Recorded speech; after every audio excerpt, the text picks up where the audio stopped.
The popular antidepressant Paxil, we now learn, greatly increases the risk of breast cancer. The LA Times reports that a team of researchers has developed a speedy way to identify drugs and chemicals that can disrupt the balance of sex hormones in human beings and influence the development and progress of diseases like breast cancer. The new study singled out the popular antidepressant paroxetine, better known by its commercial name Paxil. Now, Paxil's been on the market since 1992. Almost a quarter of American women in their 40s and 50s are taking an antidepressant, mostly SSRIs. And you might suspect that women who have cancer would be much more likely to be depressed and to be given this drug as a solution.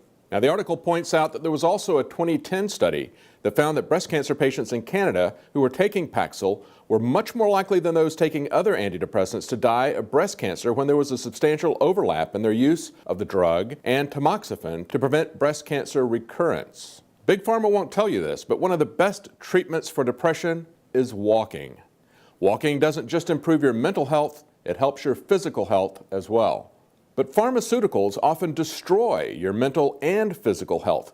Not only does Paxil's estrogen effect increase cancer risk and mortality, but Paxil is in a class of drugs known as SSRI. InfoWars has reported for years that SSRI antidepressants like Prozac, Zoloft, and Paxil have not just made people suicidal, as the drug manufacturers are forced to admit, but has made them homicidal.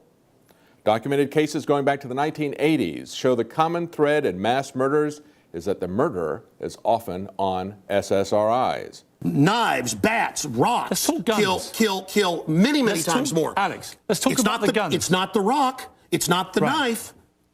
When a mother chops her kids up with a cleaver because she's on serotonin. Tell me why I'm wrong. Why don't you want to get rid of the drugs? Because they're half your sponsors? Stick to the subject. America's #1 cause of unnatural death now is suicide. Okay. Alex, not automobile accident, not cancer, not... You accuse me of attacking the Second Amendment of the Constitution. I want to get people off pills that the insert says will make you commit suicide and kill people.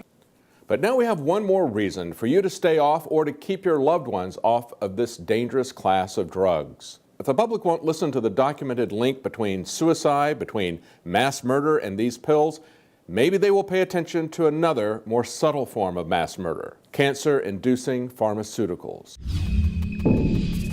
The globalists have controlled the mainstream media for a long time, but now they're expanding, making the weaponization even more vicious and deceptive. All the major networks are state-run. We are partnering this year with the NFL. The NFL has become a political weapon against the Second Amendment and pushes Obamacare. MSNBC tells us that our children belong to the state. We have to break through our kind of private idea that kids belong to their parents or kids belong to their families and recognize that kids belong to whole communities. The brainwashing media machine has been turned up on high, and it's time for humanity to double down on the true people's media and strike back against the tyrants that are destroying our civilization with their lies and fraud. We are the resistance. You are the resistance. You are the info war. It is more important than ever to realize that we are not the alternative media. We are the true media. The establishment dinosaur press is dying. We are in an information war, and we are losing that war. Join us at InfoWarsNews.com and PrisonPlanet.tv. Members can share their memberships with up to 11 people. By subscribing, you will literally be buying war bonds in the info war to expand our operation in the face of the tyrants. Join us at PrisonPlanet.tv.